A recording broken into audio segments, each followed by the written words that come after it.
जय हिंद, वंदे मातरम। आइए दोस्तों, आज की वीडियो में हम आपको बताने वाले हैं बायोलॉजी के जबकि जीव विज्ञान के बहुविकल्पी प्रश्न लेके आए हैं आपको। 100 मोस्ट क्वेश्चन है ये बायोलॉजी का जो बोर्ड एग्जाम से रिलेटेड है। जबकि आपको मालूम है कि बोर्ड एग्जाम में अब 20 नंबर लगभग के यूपी बोर्ड में 20 नंबर के बहुविकल्पी प्रश्न पूछे जाएंगे।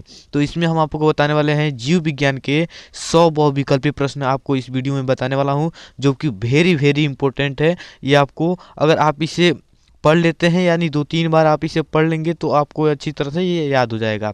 तो यहाँ पे देखेंगे हमारा पहला प्रश्न, जो हमारा पहला प्रश्न है वह हीमोग्लोबिन महत्वपूर्ण भूमिका निभाता है। यानी कि इसमें बताना है कि जो हमारा हीमोग्लोबिन होता है, जो हमारे शरीर में यानी ब्लड में हीमोग्लोबिन पाया जाता है, वह किस में महत्वपूर्ण भूमिका निभाता है, उत्सर्जन में या शोषण में या पाचन में या वृद्धि में। तो आपको इसमें बताना है कि महत्वपूर्ण भूमिका किस में निभाता है। तो महत्वपूर्ण भूमिका हमारा शोषण में भी निभाता है। तो ऑप्शन नंबर हमारा बी आंसर सही हो जाएगा। तो यानी पहला का हमारा आंसर बी हमारा सही हो जाएगा। अब इसमें देखते हैं प्रश्न हमारा दूसरा। प्रश्न दूसरा है, जिनमें प्रकाश संश्लेषण की क्षमता होती है उन्हें कहते हैं। जिनमें प्रकाश संश्लेषण की क्षमता होती है उन्हें क्या कहते हैं। यानी कि प्रकाश संश्लेषण किस में होता है, यानी कि पौधों में होता है। पौधे ही तो प्रकाश संश्लेषण की प्रक्रिया के द्वारा अपना भोजन तैयार करते हैं। यानी कि प्रकाश संश्लेषण से भोजन अपना बनाते हैं पौधे। तो पौधे क्या होते हैं, उत्पादक होते हैं, यानी खुद अपना भोजन स्वयं बना देते हैं, यानी उत्पादक होते हैं।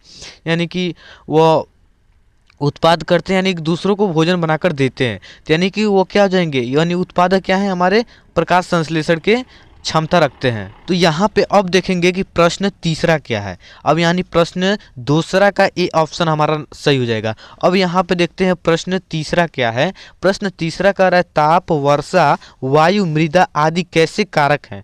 इसमें पूछा है ताप, वर्षा, वायु, मृदा आदि कैसे कारक हैं। इसमें ये हमें बताना है कि ये कैसे कारक हैं। देखिए यहाँ पे बात करें जैव का, जैव हमारा क्या है, जैसे कि जीव जंतु ये सभी हैं, ये क्या है, जैव है। और अजैव यानी कि वायु हो गया, वर्षा हो गया, या कुछ भी यानी मृदा, मिट्टी, लकड़ी या कैसे भी होगा वो अजैव है। यानी ऑप्शन नंबर बी हमारा सही आंसर हो जाएगा। अब इसमें देखते हैं हमारा प्रश्न चौथा क्या है, जीवों के लक्षण किसके द्वारा नियंत्रण किया जाता है। जैसे कि जीव, हम लोग में क्या पाया जाता है, जीव यानी जीव में क्या पाया जाता है, डीएनए पाया जाता है। ठीक है, यानी जीवों के किसके द्वारा नियंत्रण, यानी जीव के लक्षण होते हैं, यानी उस किसके द्वारा नियंत्रण किया जाता है, जीन के द्वारा किया जाता है। अब अगला क्वेश्चन है, इसी में का क्वेश्चन है कि जबकि जीन है किसका छोटा सा खंड है। तो जीन हमारे क्या है, डीएनए, यानी कि जो हमारा आनुवंशिकता होता है, यानी कि जो हमारा लक्षण निर्धारित करता है डीएनए करता है। तो यानी डीन का ही एक छोटा भाग क्या है, जीन है। ठीक है, यानी डीएनए का छोटा भाग जीन है, यानी कि इसी के द्वारा हमारा लक्षण भी निर्धारित होता है। ठीक है, अब अगला क्वेश्चन देखते हैं। अगला क्वेश्चन है, हमारे मनुष्य में लिंग गुणसूत्रों की संख्या होती है। अब इसमें हमें ये बताना है कि मनुष्य में लिंग गुणसूत्र, इसमें ना ही कि गुणों का संख्या पूछा है और ना ही कि गुणसूत्रों का जोड़ी पूछा है। तो हमें लिंग गुणसूत्र बताना है। तो मैं आपको बता दूं कि लिंग गुणसूत्र मात्र 2 होते हैं, और लिंग गुणसूत्र 2 होते हैं, बाकी जो 22 होते हैं वो क्या है, ऑटोसोम्स है। अब आगे देखते हैं गुणसूत्र किससे बनते हैं। ये आपको बताना है कि गुणसूत्र है हमारे किससे बनते हैं। तो हमारे गुणसूत्र है प्रोटीन से बनता है, या डीएनए से बनता है, या आरएनए से बनता है, ए और बी यानी दोनों, यानी कि प्रोटीन और डीएनए यानी किससे बनता है ये आपको बताना है। यानी कि हमारा जो गुणसूत्र होता है प्रोटीन और डीएनए यानी कि दोनों से बनता है। ठीक है, आगे देखते हैं अब क्वेश्चन हमारा क्या है, अनुवांशिकता की इकाई मानी जाती है। मैंने आपको पहले ये क्वेश्चन करा दिया है, जैसे कि उसमें हम लोगों ने जाना है कि जीवों के लक्षण द्वारा नियंत्रण किया जाता है कि जीन के द्वारा, और यानी अनुवांशिकता यानी डीएनए है, डीएनए का क्या है, छोटा सा भाग जीन है। तो ऑप्शन नंबर हमारा 8वां का ए सही हो जाएगा। अब आगे देखते हैं प्रत्येक लक्षण, इसमें बोल रहा है प्रत्येक लक्षण के लिए प्रत्येक संतति में कितने विकल्प हो सकते हैं। तो इसमें बताना है कि प्रत्येक लक्षण यानी लक्षण कितने, 2 ही तो हो सकते हैं। ऑप्शन नंबर हमारा 9वां का बी आंसर सही हो जाएगा। अब इसमें देखते हैं हमारा 10वां क्या है। 10वां है हमारा लैंगिक जनन द्वारा जीवों में विभिन्नताएं दिखाई देती हैं। लैंगिक जनन में नर और मादा दोनों भाग लेते हैं, यानी कि विभिन्नताएं जब 2 लोग भाग लेते हैं, यानी नर और मादा भाग लेंगे तो उसमें विभिन्नताएं कितने अधिक दिखाई देते हैं। ठीक है, अब यानी इसमें देखते हैं अगला प्रश्न 11वां है, मनुष्य में कितने जोड़े गुणसूत्र होते हैं। मैंने आपको पहले बता दिया है कि मनुष्य में कुल 23 जोड़े गुणसूत्र होते हैं। अगर गुणसूत्रों की संख्या पूछे तो आपको 46 बताना है और गुणसूत्रों की जोड़ी पूछे तो 23 बताना है। आगे देखते हैं, आनुवांशिकी का जनक निम्नलिखित में से कहा जाता है, किसको कहा जाता है, अरस्तु को या मेंडल को या थियोफ्रेस्टस को या लिनियस को। तो इसमें हम देखेंगे कि अरस्तु है, जो हमारे अरस्तु क्या है, जीव विज्ञान के जनक हैं, और मेंडल है जो हमारे क्या है, आनुवांशिकी का जनक है। आगे देखते हैं, पराग कोश में होते हैं। पराग कोश में क्या होते हैं, आपको ये बताना है पराग कोश में क्या होते हैं। तो पराग कोश में पराग कण होते हैं, ये आपको याद कर लेना है। अब आगे देखते हैं इसमें क्या है, 14 प्रश्न हमारा है, कॉपर टी कौन से भाग में रखी जाती है। गर्भाशय में रखा जाता है, यानी जो कॉपर टी गर्भाशय यानी कि मादा के गर्भाशय में रखा जाता है। आगे देखते हैं 15वां प्रश्न है हमारा, निषेचन क्रिया। इसमें बोल रहा है निषेचन क्रिया होती है मादा में, यानी कि निषेचन क्रिया कहाँ होती है, निषेचन क्रिया अंडवाहिनी में होता है। ऑप्शन नंबर बी हो जाएगा। अब आगे देखते हैं, निम्नलिखित में से कौन सा यौन संबंधी रोग है, एड्स है या सिफिलिस है या गोनेरिया। इसमें बताना है कि यौन संबंधी रोग कौन है, तो यानी इसमें हो जाएगा ऑप्शन नंबर डी, जबकि ये जो तीनों रोग हैं ये यौन संबंधी रोग हैं। ठीक है, आगे देखते हैं। अब इसमें बोल रहा है आहार नाल के पेशी संकुचन को क्या कहते हैं। इसमें बताना है कि आहार नाल के पेशी संकुचन को क्या कहते हैं, तो क्या कहते हैं, क्रमाकुंचन कहते हैं। आगे देखते हैं, इसमें कहता है पौधों व वायुमंडली के बीच गैसों का आदान प्रदान होता है, किसके जरिए होता है, पौधों में बोल रहा है, तो पौधों में यानी पत्तियों के द्वारा होता है, यानी पत्तियों में क्या पाए जाते हैं, रंध्र पाए जाते हैं, यानी रंध्र हमारा आंसर नंबर ए सही हो जाएगा। और रंध्र को अंग्रेजी में बोलते हैं स्टोमेटा, ऐसे भी पूछ सकता है स्टोमेटा। ठीक है, आगे देखते हैं। अब इसमें है फुसफुस धमनियों से अशुद्ध रुधिर चला जाता है, यानी कि फुसफुस धमनियों से अशुद्ध रुधिर चला जाता है, यानी कहाँ चला जाता है शुद्ध होने के लिए, हृदय में, फेफड़ों में या दाएं अलिंद में। तो ऑप्शन नंबर बी हमारा हो जाएगा, जबकि फेफड़ों में ही हमारा रक्त शुद्ध होता है और ना ही कि हृदय में। हृदय में तो हृदय से हमारा अशुद्ध रक्त आता है और फेफड़ों में शुद्ध हो जाता है। तो ऑप्शन नंबर 19वां का भी ऑप्शन हमारा सही हो जाएगा। अब आगे देखते हैं, यहाँ पे 20वां प्रश्न है, गंगा सफाई योजना की कब शुरुआत हुई। इसमें बताना है कि गंगा सफाई की योजना कब शुरुआत हुई, तो 1985 में गंगा सफाई योजना शुरुआत हुई थी। अब आगे देखते हैं, इसमें बोल रहा है जीवाश्म ईंधन है, यानी जीवाश्म ईंधन क्या है। इसमें बताना है कोयला, पेट्रोल, डीजल या ये सभी तीनों है, या हमारे क्या है, जीवाश्म ईंधन है। अब प्रश्न नंबर 22 को देखते हैं, क्लोरोफ्लोरोकार्बन जैसे रसायन कौन सी परत के ह्रास के कारण होता है। तो ऑप्शन नंबर यहाँ पे हमारा बी सही हो जाएगा, क्योंकि जो हमारा ओजोन परत होता है वही क्लोरोफ्लोरोकार्बन है जैसे रसायन को परत के ह्रास से कारण बनता है। तो यानी कि जो हमारा ओजोन परत होता है उसका रासायनिक सूत्र है O3, इसीलिए हमारा ऑप्शन नंबर बी सही हो जाएगा। अब आगे देखते हैं, यानी पराबैंगनी किरणें किस प्रकार के कैंसर का कारण बनती है। जो पराबैंगनी किरणें आती है, यानी कि जो हमारे आसमान से पराबैंगनी किरणें आती है, ओजोन परत बचाता है और उससे जो हमारी किरणें निकलती है वो हमारी त्वचा को हानिकारक पहुंचाती है। अब अगला क्वेश्चन देखते हैं, प्रश्न नंबर 24 है हमारा, आहार श्रृंखला के जाल को क्या कहते हैं। इसमें बताना है कि आहार श्रृंखला के जाल को हम क्या कहते हैं, तो ऑप्शन नंबर ए सही हो जाएगा, खाद्य जाल कहते हैं। अब अगले क्वेश्चन को देखते हैं, यहाँ पे कह रहा है निम्न में से कौन परितंत्र का जैव घटक है। इसमें बोला है निम्न में से कौन परितंत्र का जैव यानी कि जीव जंतु है। ताप तो नहीं होगा, यानी वर्षा भी नहीं, खनिज, ये हमारा पौधा है, ये जैव है, यानी कि ये भी हमारा क्या है, सजीव है, यानी कि ऑप्शन नंबर डी हमारा सही हो जाएगा। आगे देखते हैं, प्रश्न नंबर 26 क्या है हमारा। प्रश्न नंबर 26 से प्लेसेंटा कहाँ पर स्थित होता है, ये आपको बताना है। प्लेसेंटा कहाँ पर स्थित होता है, तो प्लेसेंटा हमारा गर्भाशय में स्थित होता है। ऑप्शन नंबर 26 का बी सही हो जाएगा। अब आगे देखते हैं, प्रश्न नंबर 27 क्या है। प्रश्न नंबर 27 से अंडाशय से अंड उत्सर्जित होने की प्रक्रिया को क्या कहते हैं। तो इसमें बताना है कि अंडाशय से जो अंड उत्सर्जित होता है उसे क्या कहते हैं, यानी कि सरल भाषा में बोले तो अंड उत्सर्ग हो जाएगा। ऑप्शन नंबर ए हमारा सही आंसर हो जाएगा। आगे देखते हैं, इसमें बोल रहा है कौन सी हार्मोन्स लड़कियों में यौन अवस्था के लक्षणों को नियंत्रित करता है?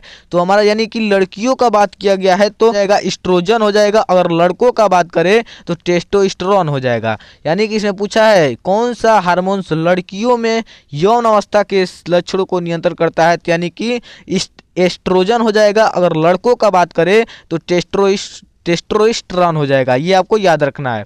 आगे देखते हैं प्रश्न नंबर 29 है हमारा, नर का जननांग क्या है? इसमें बताना है नर का जननांग क्या है। अंडाशय है, कोई नहीं, वृषण, ए और बी। तो इसमें नर का जननांग हो जाएगा वृषण, ठीक है, ऑप्शन नंबर सी हमारा सही आंसर हो जाएगा। आगे देखते हैं मुकुलन द्वारा अलैंगिक जनन करता है, यानी मुकुलन द्वारा अलैंगिक जनन करता है कौन? हाइड्रा करता है। आगे देखते हैं, अब इसमें बोल रहा है पौधों में कार्बन भोज्य पदार्थों का संवहन होता है। पौधों में, इसमें बोल रहा है पौधों में कार्बन भोज्य पदार्थ, यानी कि भोजन बोल रहा है, यानी कि फल, यानी कि फ्लोएम द्वारा। ऑप्शन नंबर सी सही हो जाएगा। अगर यहाँ पे बोले पौधों में जल का संवहन होता है किसके जरिए? तो जाइलम द्वारा, ज से जाइलम और फ से फ्लोएम द्वारा। आपको याद रखना होगा, ये क्वेश्चन वेरी इंपॉर्टेंट है, हमेशा हर साल इसमें से का क्वेश्चन पूछता रहता है। आगे देखते हैं, इसमें बोल रहा है मनुष्य में ग्रास नली की लंबाई होती है, कितनी होती है? ये आपको बताना है मनुष्य में ग्रास नली की लंबाई कितनी होती है, यानी कि 25 से 30 सेंटीमीटर के लगभग होता है। आगे देखते हैं, मानव शरीर में पित्त का भंडार होता है कहाँ? पित्तरस का भंडार कहाँ होता है भैया? आमाशय में होता है, यानी पित्तरस का भंडार आमाशय में होता है। ऑप्शन नंबर 33 का ए सही हो जाएगा। आगे देखते हैं, यहाँ पे है हमारा प्रश्न नंबर 34, बोल रहा है क्लोरोफिल अवशोषित करता है। क्लोरोफिल अवशोषित करता है किसके जरिए? बताना है आपको। प्रकाश संश्लेषण है, जो यानी प्रकाश संश्लेषण की प्रक्रिया के द्वारा ऊर्जा, हमारा प्रकाश ऊर्जा होता है, उसके जरिए हमारा क्लोरोफिल अवशोषित करता है, यानी ऑप्शन नंबर सी सही हो जाएगा, यानी प्रकाश ऊर्जा। आगे देखते हैं, इसमें बोल रहा है निम्नलिखित में से कौन विषम पोषी नहीं है? इसमें बताना है कि निम्नलिखित में से कौन सा विषम पोषी नहीं है, ये बताना है आपको। तो यानी कि विषम पोषी की बात करें तो फुफुदी है, ये भी हमारा विषम पोषी। विषम पोषी किसे कहते हैं? जो दूसरों पे भरोसा रखें, ठीक है, यानी कि खुद से अपना भोजन न बना सके। फुफुदी अपना भोजन नहीं बना पाता है, यानी कि सड़े गड़े पदार्थों पर वो अपना भोजन बनाता है, यानी फुफुदी भी नहीं होगा, फीता कृमि भी नहीं होगा, ईस्ट भी नहीं है। जो मनी प्लांट है ये हमारा ऑप्शन नंबर डी सही आंसर हो जाएगा। आगे देखते हैं, निम्नलिखित में से मनुष्य की लार में पाया जाता है। इसमें बताना है कि निम्नलिखित मतलब कि जो हमारे लार होता है उसमें क्या पाया जाता है? तो लार में हमारा टाइलिन पाया जाता है, ये आपको याद रखना है। ये भी क्वेश्चन बहुत इंपॉर्टेंट है, हमेशा पूछता रहता है। आगे देखते हैं, ऊर्जा की मुद्रा है। इसमें बताना है कि यानी ऊर्जा का मुद्रा किसे कहते हैं, यानी सिक्का किसे कहते हैं? डीएनए को, या आरएनए को, या एटीपी को, या क्लोरोफिल को? तो ऑप्शन नंबर हमारा सी सही हो जाएगा, एटीपी को, ठीक है, यानी एटीपी है उसे हम क्या करते हैं? ऊर्जा की मुद्रा कहते हैं। ऑप्शन नंबर हमारा सी सही हो जाएगा। आगे देखते हैं, ग्लाइकोलाइसिस की प्रक्रिया संपन्न होती है कहाँ पर संपन्न होती है, ये आपको बताना है। तो यानी ग्लाइकोलाइसिस की प्रक्रिया संपन्न कहाँ होती है, यानी कि कोशिका द्रव्य में होता है। ये आपको बताना है कि कोशिका द्रव्य में होता है। आगे देखते हैं, अब यहाँ पे बोल रहा है जठर रस स्रावित होता है कहाँ? पीत रस से, या आमाशय से, या यकृत से, या इनमें से कोई नहीं। यहाँ आपको बताना है कि यानी जठर रस से कहाँ से स्रावित होता है, यानी जठर रस होता है जो हमारे आमाशय से स्रावित होता है। ऑप्शन नंबर 39 का ऑप्शन नंबर बी सही हो जाएगा। अब यहाँ पे देखते हैं, फेफड़ों से शुद्ध रक्त आता है कहाँ आता है? आपको बताना है बाएं अलिंद में, दाएं अलिंद में, या बाएं निलय में, या दाएं निलय में। तो यानी फेफड़ों से शुद्ध रक्त बाएं अलिंद में आता है, ऑप्शन नंबर ए सही हो जाएगा। अब यहाँ पे देखते हैं, जैव विकास का सिद्धांत प्रतिपादित करने वाले वैज्ञानिक का क्या नाम है? इसमें बताना है जैव विकास का सिद्धांत किसने प्रतिपादित किया? ग्रेगर जॉन मेंडल किए, या जगदीश चंद्र बोस, या चार्ल्स डार्विन, या हरगोविंद खुराना? इसमें ऑप्शन नंबर सी हो जाएगा, चार्ल्स डार्विन ने जैव विकास का सिद्धांत दिया। ऑप्शन नंबर हमारा सी सही हो जाएगा। अब यहाँ पे देखते हैं, प्रश्न नंबर 42 क्या है? प्रोकैरियोटिक कोशिकाओं में डीएनए कहाँ पाया जाता है। यह आपको बताना है प्रोकैरियोटिक कोशिकाओं में डीएनए कहाँ पाया जाता है। तो यानी ऑप्शन हो जाएगा इसमें केंद्रक में हमारा डीएनए पाया जाता है। ऑप्शन नंबर ए सही हो जाएगा। अब यहाँ पे देख लेते हैं हमारा अगला प्रश्न है प्रकाश संश्लेषण के लिए आवश्यक गैस है। यानी कि इसमें बताना है प्रकाश संश्लेषण के लिए कौन सा आवश्यक गैस है। यानी कि जो CO2 है हमारा, जो हमारा CO2 यानी कार्बन डाइऑक्साइड है, प्रकाश संश्लेषण के लिए हमारा अति आवश्यक गैस है। जैसे कि हमारे जो प्रकाश संश्लेषण है वो हमारे पौधों में होता है, यानी कि पौधों में यानी कि पत्तियों के द्वारा प्रकाश संश्लेषण क्रिया करके अपना पौधे अपना भोजन बनाते हैं। तो यानी कि उस स्थिति में कार्बन डाइऑक्साइड क्या करते हैं, ग्रहण करते हैं। तो वही हमारा प्रकाश संश्लेषण की आवश्यकता के लिए CO2 हमारा आवश्यक है। अब यहाँ पे देखते हैं क्लोरोफिल किस कोशिकांग में पाया जाता है। तो यहाँ पे सही आंसर हो जाएगा हमारा हरित लवक है, जो हमारा कोशिकांग में क्लोरोफिल के कोशिकांग में पाया जाता है। अब यहाँ पे देख लेते हैं अगला प्रश्न है हमारा पौधों में प्रकाश संश्लेषण द्वारा भोजन का निर्माण होता है। पत्तियों में होता है हमारा भोजन का निर्माण कहाँ होता है, पत्तियों में होता है। ठीक है, ऑप्शन नंबर 45 का ए ऑप्शन सही हो जाएगा। अब यहाँ पे देखते हैं अगला प्रश्न है ग्लाइकोलाइसिस की प्रक्रिया संपन्न होती है माइटोकॉन्ड्रिया में या अंतःद्रव्यी जालिका में या राइबोसोम में या कोशिका द्रव्य में। तो ऑप्शन नंबर हमारा डी सही हो जाएगा, यानी कि कोशिका द्रव्य में होता है। अगला क्वेश्चन देखते हैं हमारा क्या है घास खाने वाले प्राणियों की क्षुद्रांत कैसी होती है। यानी छोटी होती है या लंबी होती है या मध्य होती है या नगण्य होती है। आपको इसमें बताना है कि यानी कि जो हमारे घास खाने वाले जंतुएं हैं उनकी क्षुद्रांत कैसी होती है। यानी कि घास खाने वाले जंतुओं का क्षुद्रांत हमारे कैसी होती है, लंबी होती है। अब यहाँ पे देख लेते हैं अगला प्रश्न है हमारा आमाशय के भीतरी स्तर की हाइड्रोक्लोरिक अम्ल की रक्षा करता है। कौन करता है भाई, या पेप्सिन करता है या लाइमेज करता है या पित्त करता है या श्लेष्मा करता है। तो ऑप्शन नंबर हमारा डी सही आंसर हो जाएगा, श्लेष्मा। अब यहाँ पे देखते हैं हमारा अगला क्वेश्चन है आहार नाल का कौन सा भाग यकृत से पित्तरस करता है। इसमें यानी कि पित्तरस का कौन सा आमाशय हो जाएगा या क्षुद्रांत हो जाएगा या बड़ी आंत हो जाएगा या ये सभी। यानी कि क्षुद्रांत, यानी क्षुद्रांत क्या, यानी कि छोटी आंत करता है। अब यहाँ पे देख लेते हैं अगला क्वेश्चन क्या है हमारा मनुष्य के पाचन में सबसे बड़ी ग्रंथि है। तो हमारा बड़ी ग्रंथि बात करें तो यकृत हो जाएगा। अगर इसी तरह पूछे मानव के सबसे बड़ा अंग क्या है तो हमारा त्वचा हो जाएगा बड़ा अंग। अब इसमें देखते हैं अगला क्वेश्चन है हमारा यकृत किस रस को स्रावित करता है। यानी कि यकृत हमारा पित्त रस का स्रावित करता है। अब आगे देखते हैं हमारा क्वेश्चन क्या है अग्नाशयी रस किसके पाचन में सहायक होता है। प्रोटीन में या प्रोटीन एवं वसा में या प्रोटीन एवं कार्बोहाइड्रेट में या प्रोटीन कार्बोहाइड्रेट एवं वसा, यानी कि तीनों में आपको बताना है। यानी कि किसमें अग्नाशय रस पाचन में सहायता करता है। तो यहाँ पे देखिए अग्नाशय रस है जो हमारा ये हार्मोन्स भी उत्पादित करता है और एंजाइम को भी उत्पादित करता है। यानी कि एंजाइम में कौन कौन एंजाइम उत्पादित करता है, एक तो एमाइलेज एंजाइम उत्पादित करता है और ट्रिप्सिन एंजाइम उत्पादित करता है और लाइपेज करता है। जो हमारा एमाइलेज एंजाइम होता है वो कार्बोहाइड्रेट को पाचन करता है और ट्रिप्सिन होता है वो हमारे प्रोटीन को पाचन करता है और वसा होता है जो हमारा वो लाइपेज एंजाइम हमारे वसा को पाचन करता है। यानी कि ऑप्शन नंबर हमारा डी सही हो जाएगा क्योंकि अग्नाशय रस बोला है। यानी कि अग्नाशय रस यानी तीनों को पाचन करता है। अब यहाँ पे देखते हैं अगला क्वेश्चन है लाइपेज एंजाइम कार्य करता है, यानी कि वसा पर लाइपेज एंजाइम कार्य करता है। आगे देखते हैं अगला क्वेश्चन हमारा मानव के श्वसन वर्णक कौन सा है। तो हीमोग्लोबिन हो जाएगा। जैसे कि मानव के श्वसन वर्णक हीमोग्लोबिन है, हीमोग्लोबिन में महत्वपूर्ण भूमिका श्वसन निभाता है।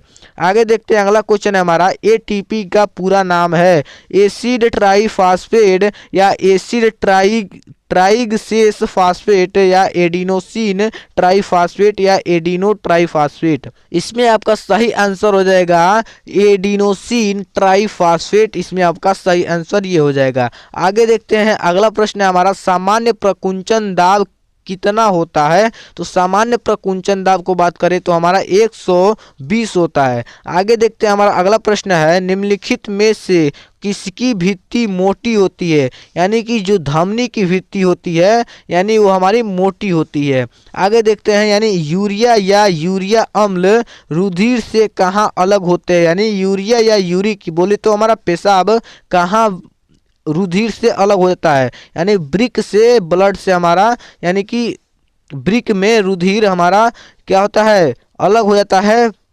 यूरिया। आगे देखते हैं, अगला क्वेश्चन है हमारा कि खाद्य पदार्थों का स्थानांतरण किसके द्वारा होता है? खाद्य पदार्थों का स्थानांतरण फ्लोएम द्वारा होता है और जल का स्थानांतरण जाइलम के द्वारा होता है। अब यहाँ पे देखते हैं, हमारा अगला क्वेश्चन है, रंध्रों में द्वार कोशिका पाई जाती हैं, कितनी पाई जाती हैं? यहाँ पे बताना है। रंध्रों में द्वार कोशिका 4 पाई जाती हैं, या 2 या 3 या 5? तो ऑप्शन नंबर हमारा बी सही हो जाएगा, ऑप्शन नंबर बी, यानी कि 2 पाई जाती हैं। अब यहाँ पे देखेंगे, अगला क्वेश्चन है हमारा, फ्लोएम द्वारा भोजन का स्थानांतरण होता है, किसके रूप में होता है? सुक्रोज के रूप में होता है, या प्रोटीन के रूप में होता है, या वसा के रूप में होता है, या हार्मोन्स के रूप में? यानी कि फ्लोएम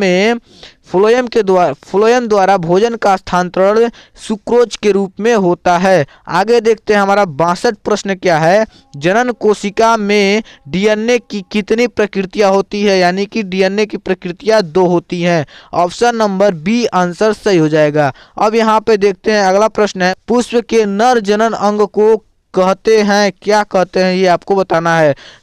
पुष्प में नर जनन अंग को हम पुमंग कहते हैं। आगे अगला क्वेश्चन देखते हैं। अब यहाँ पे हमारा द्विखंडन द्वारा होता है, यानी द्विखंडन द्वारा जनन होता है, किसमें होता है? अमीबा में, या प्लेनेरिया में, या हाइड्रा में, या प्लेज्मोडियम में? तो ऑप्शन नंबर हमारा यहाँ पे ए सही हो जाएगा, जबकि अमीबा में यानी कि द्विखंडन हो जाना, यानी कि अलग अलग हो जाते हैं, यानी कि द्विखंडन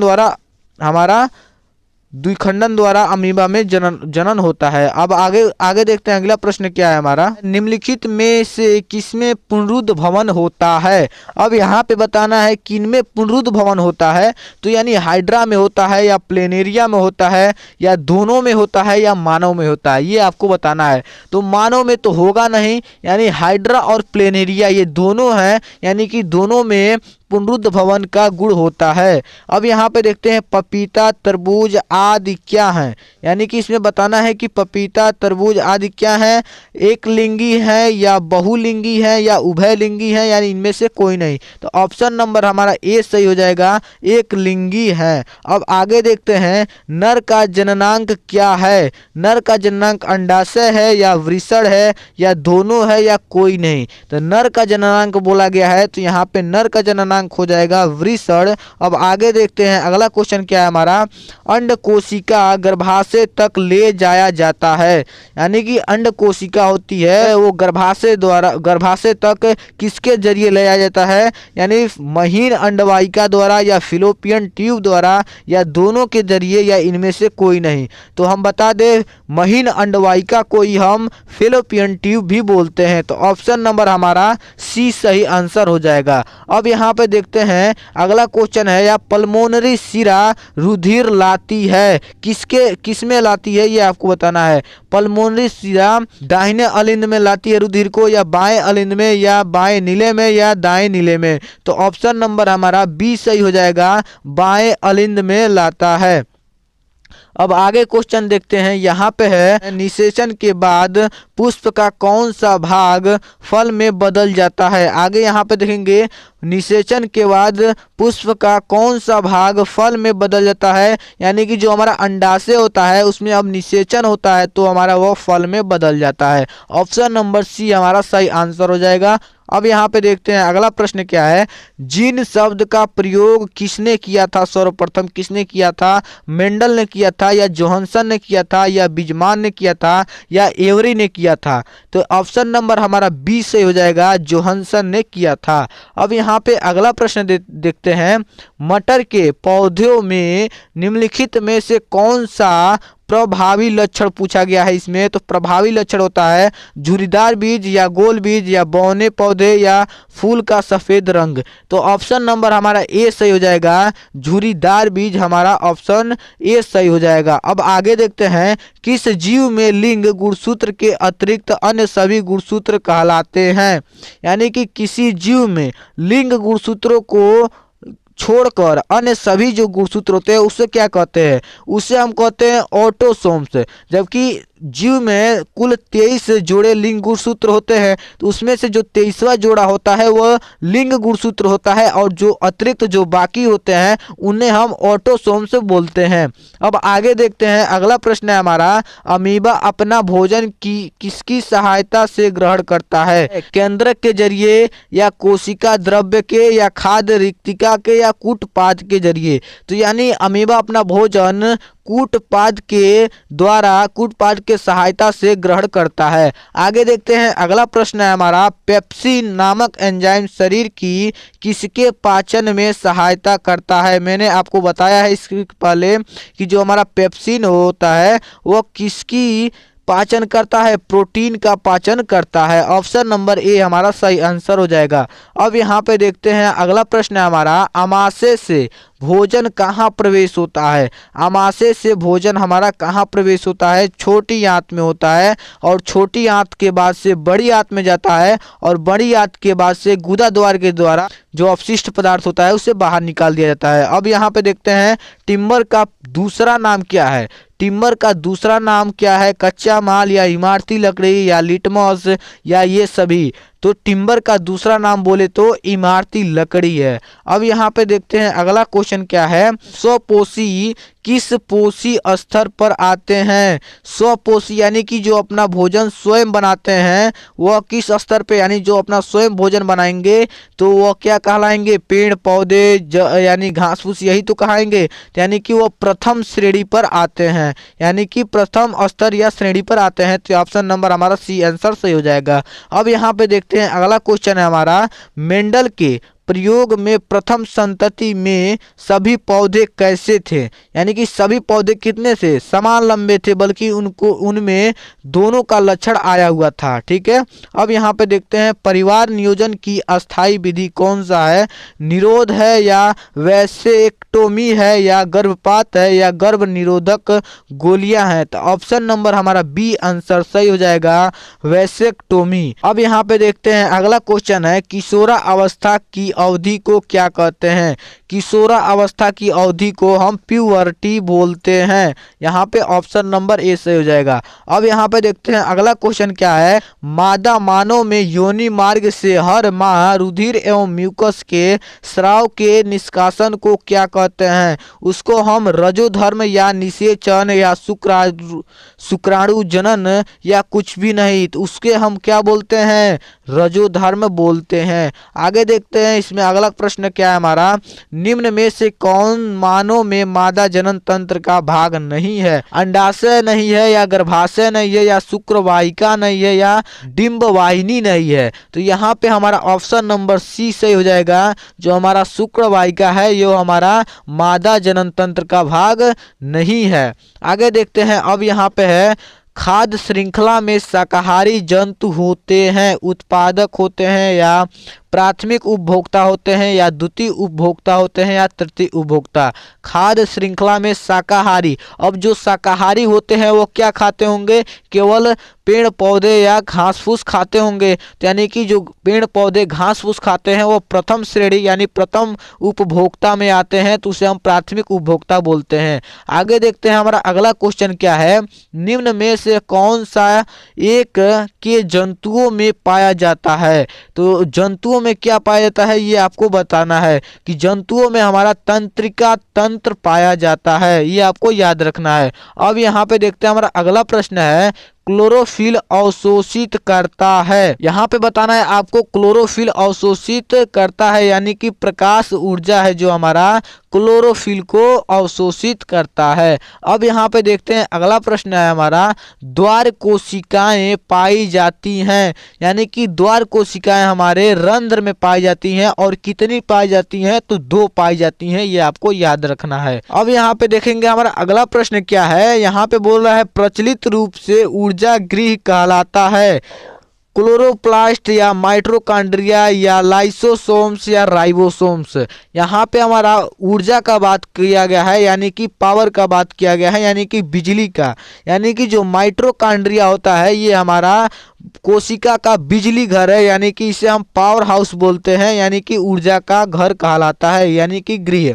अब यहाँ पे हो जाएगा डीएनए पाया जाता है, यानी डीएनए कहाँ पाया जाता है, यानी कि डीएनए हमारा केंद्रक में पाया जाता है। और आपको क्वेश्चन भी इसमें से पूछ देगा डीएनए का फुल फॉर्म क्या होता है, तो डीएनए का फुल फॉर्म होता है डीऑक्सीराइबो न्यूक्लिक एसिड। अब यहाँ पे देखते हैं अगला प्रश्न है, निम्नलिखित में से कौन सा पादप हार्मोन्स है, यानी कि इसमें पादप में कौन सा हार्मोन्स पाया जाता है, यानी कि साइटोकाइनिन हार्मोन्स पौधों में पाया जाता है। अब यहाँ पे देखते हैं अगला क्वेश्चन है हमारा, निम्न में से कौन सा आहार श्रृंखला का निर्माण करता है, यानी कि आहार श्रृंखला का निर्माण कौन करता है, यानी कि घास गेहूं आम। जैसे कि आहार श्रृंखला बात करें कि तो घास गेहूं आम ये नहीं होगा, क्योंकि घास और गेहूं दोनों एक ही आ गया, घास गेहूं आम यानी ये तो तीनों एक ही है, ये नहीं आएगा। अब यहाँ पे देखते हैं घास बकरी मानव, यानी कि जो घास है ये बकरी तो घास को खा लेगी